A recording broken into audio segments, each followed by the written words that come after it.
weren't able to make it. All right, good. Okay. So, just going through some of the raw stats initially. For those of you that are familiar with VMworlds in the past, often it's been we've been streaming the main keynote sessions for the last few years, but the actual breakout session, so for those who haven't been to VMworld before, firstly I'd recommend going if you ever get the chance. Vmworld.com website contains actually a sample letter that you could send to your boss that shows you, the reasons why it's worth attending. It's not really just a jolly for 3 or 4 days to go to either Las Vegas or Barcelona, which is what a lot of people perceive it as, but actually it's a great opportunity to spend some time networking with peers like you do today, but also, a lot of this training material, the breakout sessions, very, very valuable.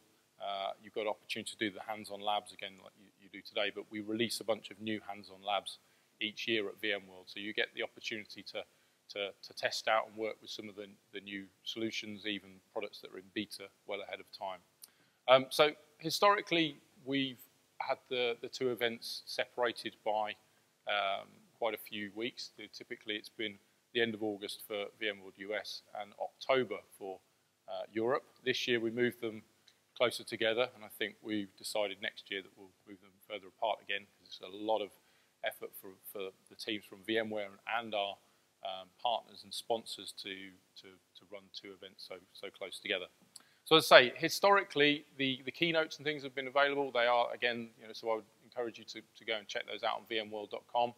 The hands-on labs, yes, you can get early access to them physically on site, but those labs are now released to the public, so you can do them here today at this event, or any time when you've got free time, go to labs.hol.vmware.com where you can access the labs. But we've actually moved away from hosting the recordings of the breakout sessions just on vmworld.com now, and many of them make their way onto YouTube. So vmworld.com, you can go and actually look at some of the historic sessions from years past, but also, I'd say, I think 62 sessions are currently on YouTube. Very easy for you to consume there, and that playlist from on YouTube, I've put a short link there to save you writing down some complicated URL. So I think it's always quite interesting to look at the labs that get completed. So these are the stats from VMworld Europe. Total of just over 4,000 labs that were sat during that period. No real surprise. Often, vSAN and Nsx are typically the top two labs whenever we run any event. But also interesting to see that, even pretty much a year after vSphere 6.5 was launched, the vSphere 6.5 What's New is still popular. VMware held a V-Innovation Day yesterday, which was like an online conference. And I understand that the vSphere 6.5 What's New lab was the top lab that was consumed yesterday as well. So good to see lots of people actually starting to look to move to the latest release. So these were the sort of key headline announcements made at the US conference. I'll talk through a couple of these, but I've actually got a lot more detail to run through later. So we talked about our cloud services. I'll come on to those a little later, and our cloud foundation platform. Joe ran through that this morning. The VMware on AWS, big topic. I'll cover that a little bit later. And App Defense, VIO, we'll cover all those. These two here, not something that I'll really go into a lot of detail around the end-user computing, security, and unified endpoint management. This really, in a nutshell, the first unified end-user experience management solution is about the fact that under Workspace ONE and AirWatch, we now have a solution that can pretty much manage any device out there. So Windows 10, Chromebook, Mac OS, Android, iOS, pretty much any end-user device you can now manage from a compliance and security perspective from one platform. So moving to VMworld Europe, I don't know if any of you recognize the chap on the left here, or indeed, yes, the chap on the right. So the chap on the right is Pat Gelsinger, our CEO. The chap on the left is Alan Renouf. So anyone familiar with the VMUG movement might know that Alan's a British guy now living, he drew the short straw and he lives in California by the sea with a swimming pool in his garden. But yeah, he was a... Oh, there you go. Right, so you go back a long way. So, yeah, Alan took a few wrong turns in his life. So, yeah, he was a big part of VMUG when I started going to the London VMUGs about 10 years ago. Alan came along, and he was one of the first people to sort of pick up the whole PowerShell and PowerCLI movement, ran workshops for people to use. Next thing you know, after a couple of jobs in various places, he ended up joining VMware to become the product manager for PowerCLI, and he expanded upon that and runs a lot of the work to revitalise our APIs and SDKs. So some of the things you're now seeing in our products, making them easier to use, we owe a lot of that to Alan. So this year, he had a fun little project, a bit of a hackathon that had been run internally, where they used augmented reality and virtual reality to use a set of VR goggles to control a virtual data center and actually live migrate VMs from on-premise into the cloud. It's a bit of fun, but it actually, I think we got more news in the press about this one feature than many of the products that we announced. So it's, yeah, great, always great to see people going on and doing well there. So again, key announcements from VMworld Europe. We talked about this new cloud provider offering, the VMware Cloud Provider Program, and the Verified Trust Mark. So I know OVH are here, Ireland, a few other cloud providers are here today. They can talk to you about that and how when they're making use of our verified designs, they get that Verified Trust Mark, which makes it easy for customers to choose those providers that essentially know what they're doing. VMware HCX, I'll talk about a little bit later. Openstack for NFV, Network Functions Virtualization, that Joe talked about this morning. Essentially here, VMware has had a solution for NFV for telco providers for a number of years. It's actually based on our vCloud Director product. Some of you may remember that. vSphere with vCloud Director is predominantly the main platform that those telcos are deploying. But some of the network function vendors are actually writing their platforms to want to consume an OpenStack API. So using VMware integrated OpenStack, we can support that and provide the same carrier grade support that those telcos require, because those guys are really looking to be able to deploy platforms that have that 5 nines telco grade availability. Cool. So this is what we see really going on in the application space. Right from the left-hand side, and Joe made the point again in his keynote this morning that new technology comes along, it doesn't replace the old technology. What it actually means is that you end up having to look after more and more complexity and more different systems within your environment, whether it's on-premises, off-prem, or somewhere in between. So, there is a lot of maintaining existing applications going on. We're seeing people re-platform them, so perhaps keep the application as it is, but move it somewhere slightly better or easier to manage.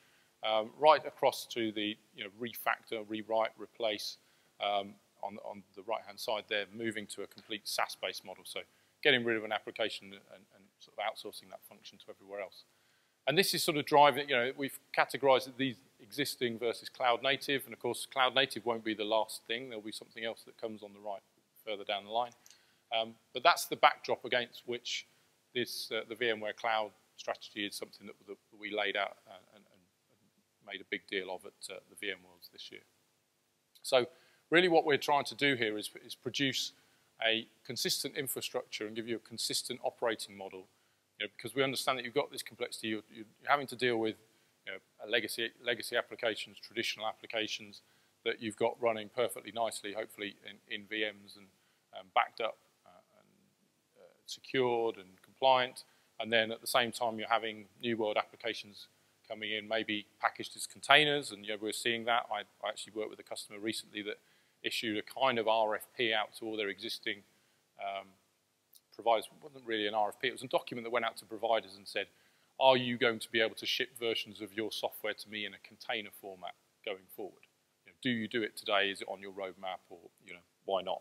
Because they want to be able to take those applications in just in a container format, because it's easier for them to not have to worry about the dependencies, because when you package an application up in a container, you're assuming that really you've got a bare bones operating system to run on. You're not assuming that you've got a particular .NET library or a particular version of some Linux library that you need to use. So in having to support all these, and the operations, the security and governance is particularly important. What we're trying to do is come up with an architecture that gives you this consistent infrastructure that you're able to utilize to run this on, and a consistent operational model to help you manage, but supporting all these different application types and architecture types. So VMware Cloud on AWS, there was a deep dive session on this earlier today, so apologies if you went to that and you're fully clued up with this, but this was one of the big announcements out of VMworld. In fact, we announced the intention to do this just before VMworld last year, so it's been out there in the public domain that we've been working on it, but we announced general availability of this platform now. So in the United States, you can sign up and consume the VMware Cloud on AWS, I think out of Amazon's Oregon data center today, and it's going to be rolling out across the rest of the world over the coming months. The idea here is, often people think AWS, well, that's a bunch of VMs. How do I get VMware on top of a bunch of VMs?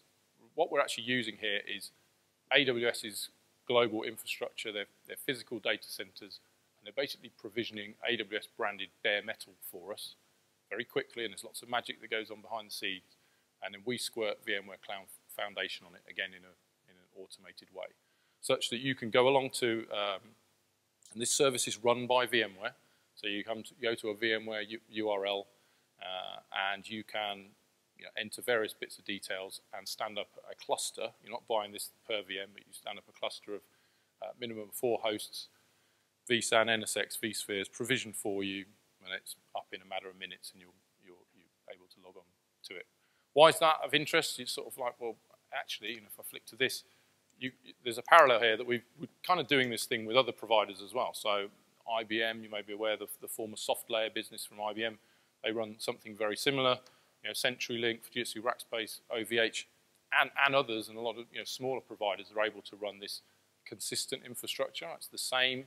Okay, it might be a slightly different version of vSphere, perhaps, to what you're running in-house, but it's the same platform. You manage it with the vSphere client. Let's not get into talking about the vSphere client. It's the same platform that you're aware of. It's up to you how dense you run it, how many VMs you overcommit onto the platform, but you're able to consume it in an AWS data center. And why is that particularly interesting? Well, actually, because we see lots of customers making use of AWS native services, right? So if you're writing serverless functions that use Lambda, if you want to make use, if you're developers or teams have built applications that are making use of a lot of those services, that's great. But often what we're finding is that the application architecture doesn't lend itself very well. And again, back to some of the points that Joe made this morning, network latency is one thing, but the actual response time of an application and its ability to return to the user is another. So we're often seeing that applications that are developed to use AWS services often then need to speak to some system of record that might be a traditional SQL database, Oracle database that you might have running on-prem. And when these things chat backwards and forwards, we've seen customers take an application that was working perfectly well on site, move half of it into the cloud and actually pretty much kill the thing from a throughput and performance perspective. So you've now got the ability to make use of those native AWS services, but also have your traditional systems sitting right alongside them if you need to. And those can be clones of VMs, they can be things that you've vMotioned over there. As you see here, the architecture is such that you have a vCenter in both. We've got this special link mode, and you sit down at the same interface that you'd use to manage your data centers on-prem, and you see this as just another cluster of capacity. So pretty much talk through all this here is that you have your customer data center, you have your global infrastructure, you either make use of this, and again, because you can pay for it by the hour, by the day, you can actually sign up for a 12-month or a 3-year commitment, and if you do that, the pricing level goes down. But it's very much transparent pricing. It's all on the website, how much this stuff costs. And I've talked to customers that are potentially interested in using this when they have to do a data center migration, or if they have to do a temporary piece of maintenance on a facility, the ability to stand up a bunch of vSphere hosts somewhere else for maybe a month or 2 months while they go through that is of interest to them. Alternatively, if you want to, I know a lot of us use things like nested labs to be able to test out automations and scripts, but if you want to test building out a grid computing type workload that might need to spin up on 100 hosts, then going out and buying all that equipment and then trying to give it back to HP or Dell at the end is not going to happen. But with this sort of environment, you can go and do that. So I kind of talked a little bit through some of the strategies here of what customers particularly might use the platform for. So at initial availability, I mentioned earlier, the smallest cluster you can have is 4 nodes. There's some science behind that around vSAN availability and resilience. Those are the size of servers, so 4 node clusters. Each of the hosts has 512 gigs of RAM, so you get 2 terabytes of RAM, 144 cores, up to a maximum of 16 node clusters. Of course, you can have multiple of them. And we have this high-speed interconnect across to the native AWS services. So if you have a VPC in AWS, you can connect right into that and go right across that native path. So you're not paying ingress and egress charges from AWS. So if any of you are familiar with working with AWS, you typically have billed on the bandwidth that you send to and from your internet hosted workloads. We have that connection at the back end that avoids that. This is the capability from a storage perspective. We use vSAN all flash, and there's a very, very minimal overhead that the vCenter instance and the management components that run the Nsx and vCenter take up. In the interest of time, I'll move on. So that's the sort of what I would call the consistent infrastructure piece. So the idea here is that we've produced, hopefully know and love vSphere. You're able to deploy that on premises. We've now got VMware Cloud Foundation that again is sort of an evolution of our VMware validated designs, where we've taken NSX, vSAN, and vSphere, put it all together as a sort of shrink wrap Cloud Foundation platform that you can deploy. And that same technology is being deployed into AWS and other hosting providers to give you that identical platform. So that's the consistent infrastructure.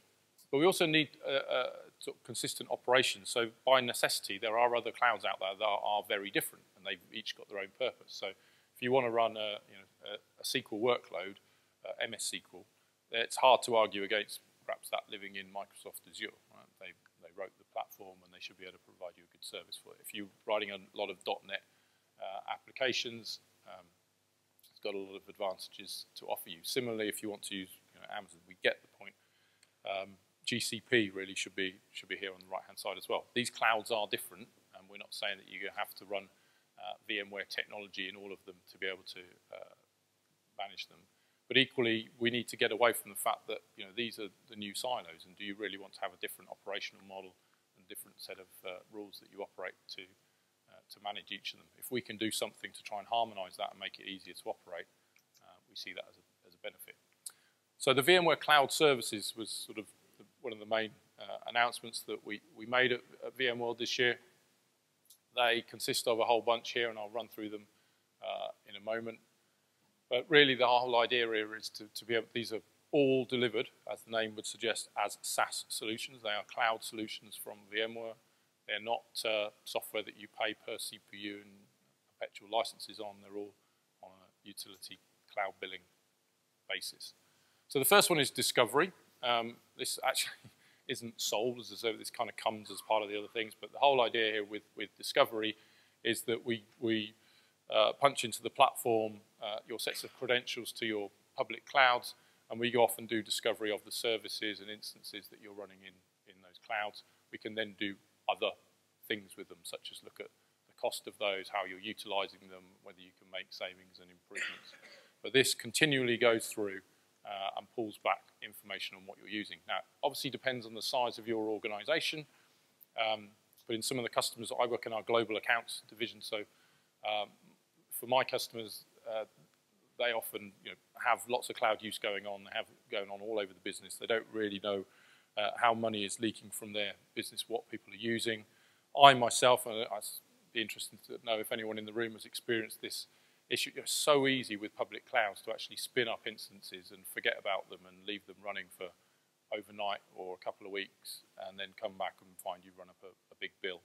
I was working on lab project a couple of weeks ago with some colleagues looking at our PKS, our Kubernetes solution. We were using GCP, and of course, it spun up a Kubernetes cluster. One of the guys forgot about it on the Thursday, came back on the Tuesday, and he chewed through his entire $250 free allowance that Google gives you if you sign up to use that platform. It's meant to last you a year, and he went through it in a matter of days. So if that happens to us, just imagine, in a corporate sense, people have an account, go in, deploy things, forget about them, leave the company, go on holiday, all these different things. And if no one's monitoring this, it can get out of hand. Maybe managing it on a per account basis in each provider is possible, but when it gets to the point here where someone's got 9 different accounts for different parts of the business in AWS and 4 in Azure and 3 vCenters, then it becomes difficult. So Cost Insight is one of the first cloud services that will then use that discovery data to actually give you a view on how much you're spending. It pulls data from out of AWS about the projects, things that are running in there, and allows you to see which departments or which projects are spending the most money, and actually helps try to predict what usage that you'll drive in future. And one of the things that Cost Insight can actually do is try to identify cloud waste, but also if there is an alternate platform that running it on would be better. Within VMware, we don't see people doing what I call IaaS arbitrage, where they move a VM from Azure to AWS because it's 3% cheaper this week.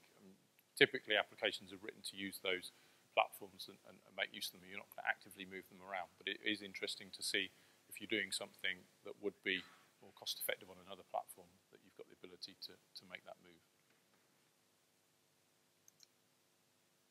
Network Insight is an interesting solution as well. I don't know if anyone in here has looked at vRealize Network Insight.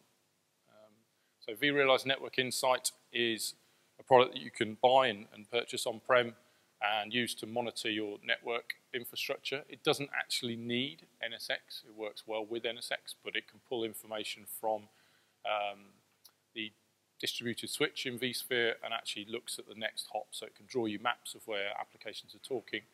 And I've seen customers use this often.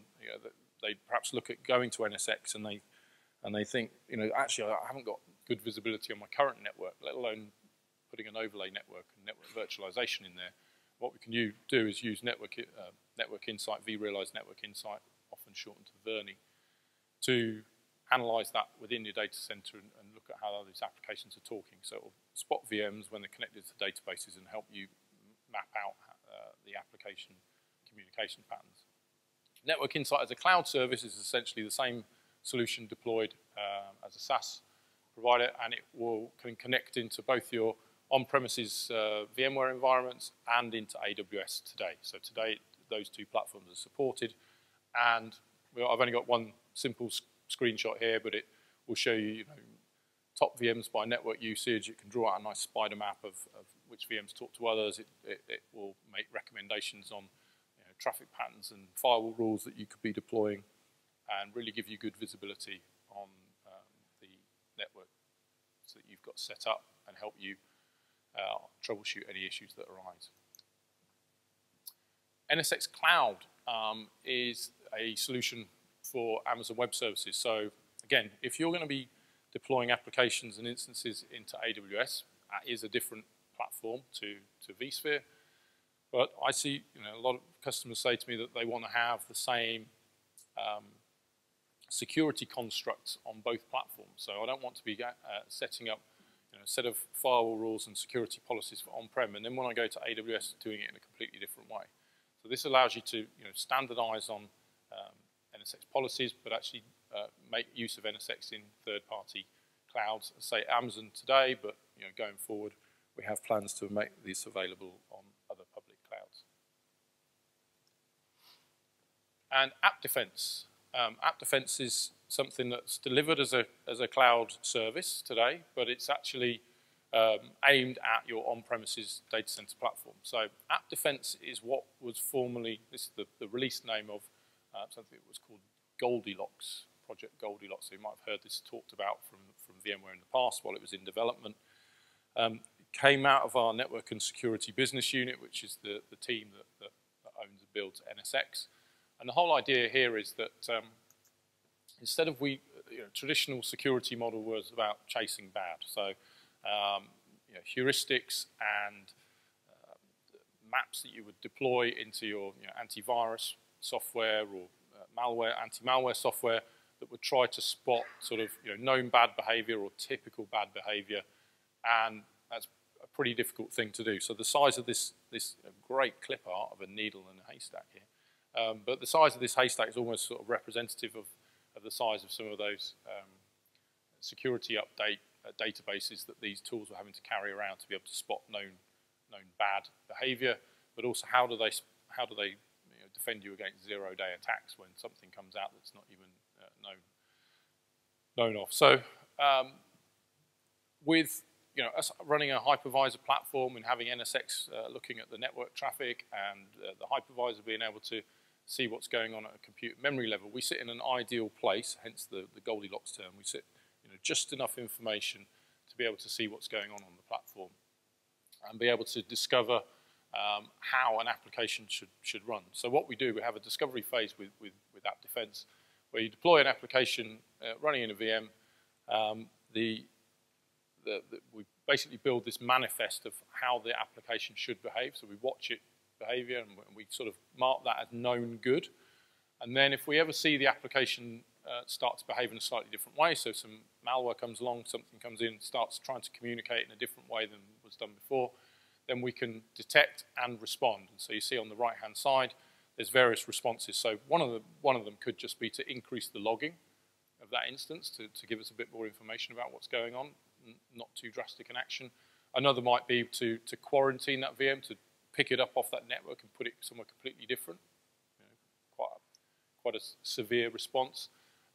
Or indeed, take a snapshot of that VM, or take a snapshot and then quarantine. So we've got some bad guys in here doing something.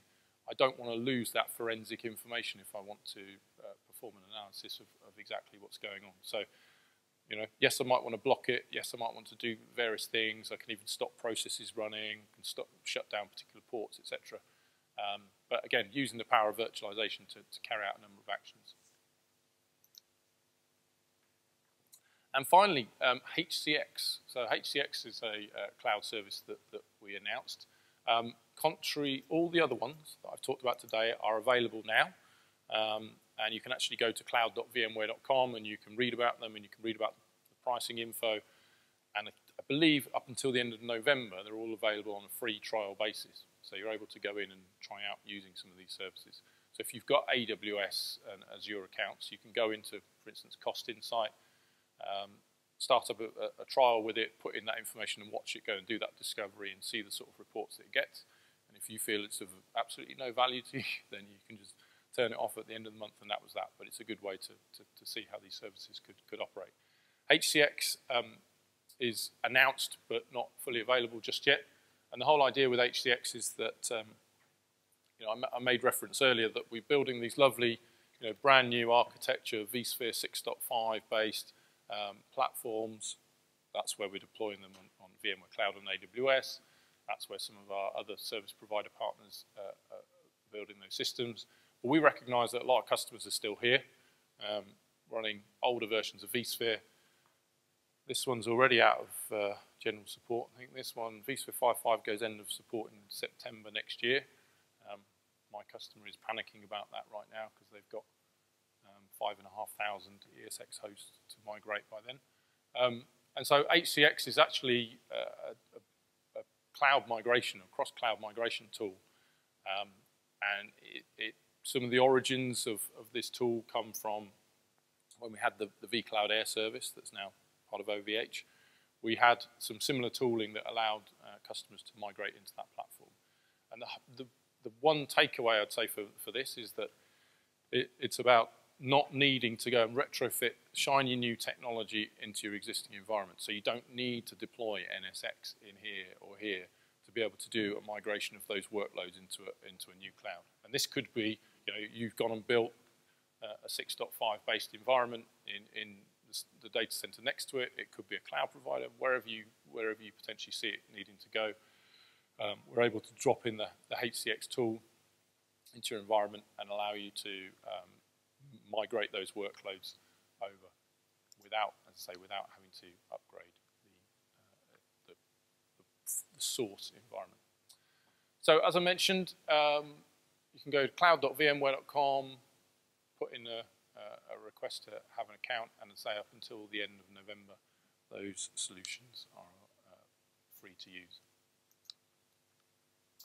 Right, shifting gears a little bit away from the public cloud services back to down to earth, perhaps to tools that you guys are using a lot today. So vRealize Suite was refreshed. We've moved away from vRealize Suite 6 and 7, that sort of naming convention. We've now gone for the year. So it's vRealize Suite 2017. These are the main updates to the various products. So VROps 6.6, bit of a refresh of the UI. It's now in sort of sexy black color, making use of the Clarity interface. You can read some of the additional capabilities that we've got in there around native vSAN management, etc. VRA 7.3 was also launched, and the great thing about me delivering these now is that yeah, these were announced at VMworld Europe in September. The products are actually out and shipping, and maybe some of you have used those today. So VRA 7.3 now works with VIC, vSphere Integrated Containers. vRealize Business for Cloud 7.3, that's all integrated with VROps, and a new refresh of Log Insight. I think one of the sort of main headline features for vRealize Suite 2017, though, was this thing, the vRealize Lifecycle Manager. For those of you that have been using VMware technologies for many years, may remember that we did have a product called Lifecycle Manager around sort of 2008, 9. I think it died in 10. It's not that. This is vRealize Lifecycle Manager, which is actually around helping you manage the vRealize suite of products as a suite. So we want to take the pain away from having to, yes, it's a suite of solutions, and yes, they integrate to a certain degree together, but often it's about having to download and deploy and manage and upgrade each of those products independently, and you have to do sort of interop testing. If you're using vRealize Business with vRealize Automation, you need to check which versions can work. So vRealize Lifecycle Manager aims to take all that away. So it can be your tool for doing the initial one-click install, so it'll go and download all the bits you need, deploy that platform, but also then ongoing config management and produces drift reports to let you know if parts of your system have gone out of kilter with each other, and generally be used to keep that vRealize suite managed and up to date. And it really is good. I'm not sure if there's a hands-on lab on it. There should be, but it's definitely worth taking a look at. So really now, if you want to start from scratch, you can have VMware Cloud Foundation, which is a sort of automated system for deploying vSAN, Nsx, and vSphere. That's your underlying infrastructure layer. And then vRealize Lifecycle Manager on top manages all the cloud platform on top. So again, another shift of gears. Let's talk a little bit about containers, and apologies, Joe covered this in more depth this morning than I understood he was going to. So I'll skip through this a little bit. How much time we got? Yeah, so we see containers being used in a few different areas. Joe talked a bit about this, and I mentioned it earlier, application repackaging. People are potentially just taking their app, and as a developer, I want to push it out with all the dependencies it got. I want to get away from that whole, it works on my laptop, but it doesn't work in production issue. So if I take my application with all its dependencies, wrap it up in a container and deploy it, then great. vSphere Integrated Containers is great for that.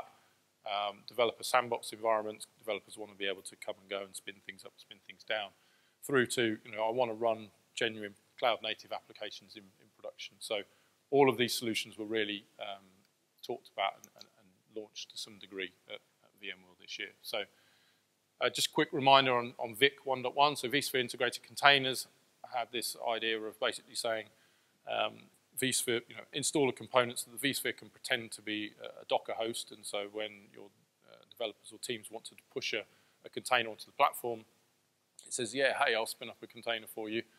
But what it actually does is spin up a lightweight VM using our Photon OS, and it takes the contents of that container and runs it as a VM. So really good for folks where you perhaps don't trust the applications you're deploying in here, so you want the management and control of running those in a VM. You've got all the isolation that running in a VM provides. But now for Vic 1.2, we support spinning up Docker container hosts. So if you want people to run sort of true containers, multiple containers per operating system, the sort of traditional Docker and container model, you can do that as well. And PKS, again, I won't spend as much time on this as I expected to, because Joe covered it a bit this morning, but we've worked together with Pivotal on this. This is a joint product. It's one product. You can choose to buy it from VMware or from Pivotal. It's the same thing. Pivotal Container Service, called PKS because it's based on Kubernetes. It allows you to deploy Kubernetes in production. So Joe talked a little bit this morning about the fact that Google uses Borg, and we've got Bosch. Bosch is the last two letters of Bosch are one further down the alphabet than Borg. So it's our version of Borg that was actually developed inside VMware, is now part of Pivotal and is open sourced. But Kubernetes is a great platform for running containers in production. But the challenge is, if you take open source Kubernetes and go to run it, is if I stand it up and run it, that's great. It will look after my containers. It will schedule them. If one of my containers fails or goes wrong, it shoots it in the head and spawns a new one. That's fantastic.